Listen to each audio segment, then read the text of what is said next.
കരയാൻ വിധിച്ചവനോ ഞാൻ ഈ ദുനിയാവിൽ, കനലായി തീർത്തവനോ യാ റഹ്മാനല്ലാ. അസ്സലാമു അലൈക്കും വറഹ്മത്തുള്ളാഹി തആല വബറകാത്ത്. പടച്ചവനെ, ഇത് മക്കള് എനിക്ക് ജംഷീദ് വരുമ്പോഴൊക്കെ അല്ലെങ്കിൽ ജംഷീദ് ചിത്രം കാണുമ്പോൾ തന്നെ ആദ്യം ഓർമ്മ വരുന്നത് ഈ കണ്ണു നനഞ്ഞ് കുതിർന്നു ഞാൻ പാടവേ, ഈ കൽബു പിടഞ്ഞു പിടഞ്ഞു ഞാൻ തേടവേ, ജന്മം തന്ന നാദാ ജീവൻ തന്ന താജ, ജന്മം തന്ന നാദാ ജീവൻ തന്ന താജ. കരയാൻ വിധിച്ചവനോ ഞാൻ ഈ ദുനിയാവിൽ, കനലായി തീർത്തവനോ യാ റഹ്മാനല്ലാ. അല്ലാ അല്ലാ യാ അല്ലാ. ഈ കണ്ണു നനഞ്ഞു കുതിർന്നു ഞാൻ പാടവേ, ഈ കൽബ് പിടഞ്ഞു പിടഞ്ഞു ഞാൻ തേടവേ. മാഷാ അല്ലാ. മക്കളെ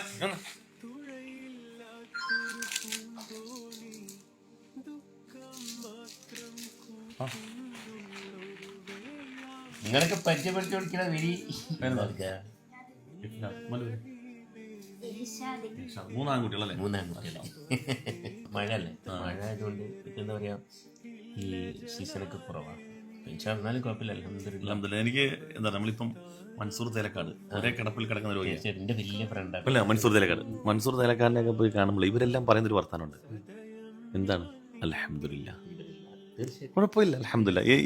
ഇതിൻ്റെ ഒരു വ്യാപ്തി, ആശയവ്യാപ്തി എന്ന് പറഞ്ഞല്ലേ, നമ്മളെല്ലാം ഉണ്ടായിട്ടും എല്ലാ അനുഗ്രഹങ്ങളും ഉണ്ടായിട്ടും ഇവിടെ പോകാനും വരാനും ഒന്നും ശാരീരികമായിട്ടാണെങ്കിലും മറ്റ് സംവിധാനങ്ങളിലും ഒരു കുഴപ്പമില്ലാത്ത മനുഷ്യർ പല കാരണങ്ങളെ പറഞ്ഞ് പരിഭവപ്പെടുന്നൊരു ലോകത്ത് നമ്മൾ പ്രത്യക്ഷത്തിൽ നോക്കുമ്പോൾ പരിമിതി ഉണ്ടെന്ന് തോന്നുന്ന ആളുകളുണ്ടല്ലോ, അവരുടെ അൽഹംദുലില്ലാഹ് ഒരു പ്രശ്നമില്ല എന്ന് പറയുന്നത് കേൾക്കുമ്പോണ്ടല്ലോ, സത്യത്തിൽ നമ്മളൊക്കെ തല താഴ്ത്തേണ്ടി വരും.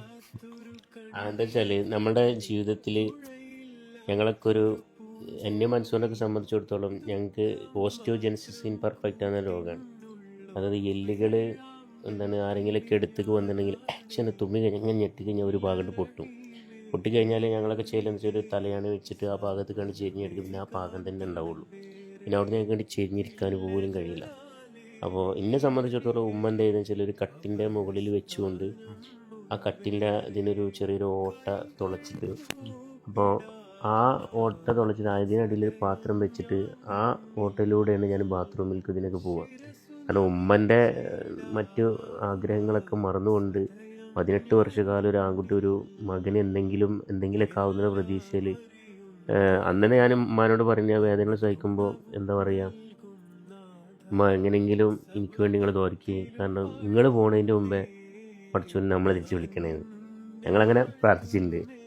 അതായത് ഇമ്മ ശരിക്കും അങ്ങനെ പ്രാർത്ഥിച്ചിട്ടൊരു. പക്ഷേ ഇതൊക്കെ എന്താ വെച്ചാൽ ഞങ്ങൾക്ക് പിന്നീട് മനസ്സിലായത് എന്താ, ഇവിടെ ഒന്നല്ല, മൂപ്പര് ഉദ്ദേശിക്കുന്ന ഒരു ഉദ്ദേശമുണ്ട്. ഞങ്ങളെപ്പോലത്തെ ഇവിടെ ഞങ്ങൾ വന്നിട്ടുണ്ടെങ്കിൽ ഞങ്ങൾ ഏറ്റവും വലിയ സുപ്രഗതി. സത്യം, അൽഹംദുലില്ലാഹ്. തീർച്ചയായിട്ടും ഞങ്ങളെ ഒന്നും ആഗ്രഹിച്ചില്ല. കാരണം എന്നെ സംബന്ധിച്ചിടത്തോളം 18 വർഷക്കാലം ഇങ്ങനെ വന്നിട്ട് ഞാനൊരു സ്കൂളിൻ്റെ മദ്രസിൻ്റെ അകത്തളങ്ങളൊന്നും കണ്ടില്ല നമ്മൾ. അപ്പോൾ ഈ അകത്തളത്തിലിരിക്കുന്ന നമുക്ക് സ്കൂൾ മുറ്റങ്ങളും ഞാൻ പഠിക്കാതെ ചിരിക്കാതെ എൻ്റെ മദ്രസകളൊക്കെ ആഗ്രഹിക്കണം. ഓരോരുത്തർ പോകുമ്പോൾ നമുക്കൊരു വലിയൊരു ആഗ്രഹമാണ്. അപ്പോൾ ആ ആഗ്രഹത്തിന് വേണ്ടിയിട്ട് ഒരു പാട്ടെങ്കിലും പാടില്ല, ആരെങ്കിലും എടുത്തുകൊണ്ടായാലും. അങ്ങനെ ഒരു അവസരം എൻ്റെ പള്ളിയിൽ, എൻ്റെ കൈനിക്കര മഹലിൽ എനിക്കൊരു അവസരം കിട്ടി. അവിടെ നിന്നാണ്, അവിടെ അന്ന് തന്നെ നമ്മൾ എത്രത്തോളം നമുക്ക് കൈകാലുകളൊന്നും ഉണ്ടായി കാലിൽ ഉസ്താദേ, നമുക്ക് നല്ലൊരു മനസ്സും നല്ലൊരു ഹൃദയവും നല്ലൊരു ഇതുണ്ടെന്നുണ്ടെങ്കിൽ എവിടെ എത്താം. ആ മുഖക്കെട്ട് നമുക്ക് ഉണ്ടായി കഴിഞ്ഞാൽ നമ്മൾ എവിടെ എത്തൂല. നമ്മൾ ഒന്നുമില്ല എന്നുള്ള ഒരു തീരുമാനത്തിലെത്തി നമ്മൾ എവിടെ എത്തും. എന്നെ സംബന്ധിച്ചിടത്തോളം 250 വട്ടം വിദേശ രാജ്യങ്ങളിൽ പോയി വന്ന ആളാണ് ഞാൻ. പാട്ടുകൾ കൊണ്ട് ഒരുപാട് ഞാൻ ആഗ്രഹിച്ചിലധികം. കാരണം എൻ്റെ ഉമ്മനും ഉപ്പനെയൊക്കെ കൊണ്ട് ഉമ്രക്കൊക്കെ കൊണ്ടുപോയിട്ടുള്ള ഒരാളാണ്. ജീവിതത്തിൽ ഇതിനേക്കാൾ ഇനി ഒന്നുമില്ല എനിക്ക്. പിന്നെ